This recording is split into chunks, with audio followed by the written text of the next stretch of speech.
ధైర్యంగా ఉండండి. పిల్లల చదువుల గురించి కానీ మీకు ఇల్లు ఏర్పాటు చేయడం కానీ ఇవన్నీ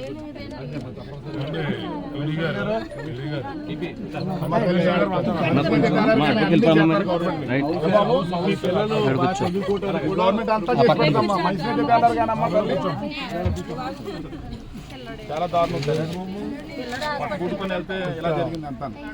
అమ్మా ఇప్పుడు జరిగిపోయిన నష్టాన్ని మనం ఎవరు పూడ్చేది కాదు.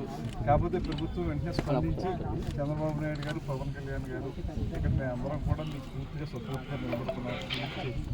మంత్రి గారు అనగా బాబు గారు అనగా ప్రధానమంత్రి గారు కూడా 2 లక్షల రూపాయలు ఆయన చెక్కు ఇస్తున్నారు.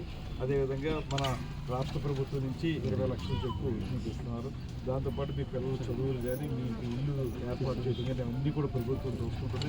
మీకు ఏ రకమైన అండ కావాల్సిన తప్పనిసరిగా ప్రభుత్వం ఇస్తుంది. ఒకటే మనం చేయలేని పని ఏంటంటే పోయిన ప్రాణాలను తిరిగి ఏదైనా తప్పనిసరిగా సాధిస్తాం.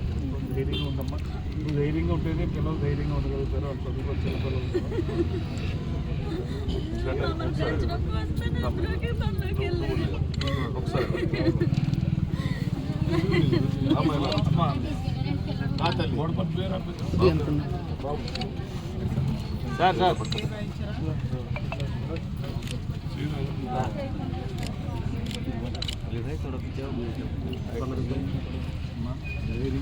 సార్ జరిగిపోయిన ప్రమాదం అయిపోయింది. అది మన చేతులు ఏం జరిగిపోయింది మరి కానీ ఒకటే విద్య ఉండి మళ్ళీ జీవితంలో ప్రయత్నించారు. నేను మీకు ఇవ్వబడతాను, ఎంపీ గారు ఎప్పుడు ఇవ్వబడుతూ ఉంటారు. అదేవిధంగా బాబు గారు, జనయ్య గారు, తెలుగుదేశం గారు, రాజు గారు కుటుంబం అందరూ కూడా సపోర్ట్.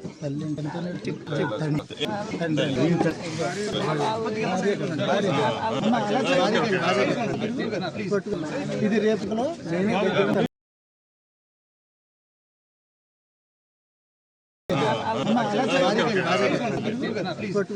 ఇది రేపులో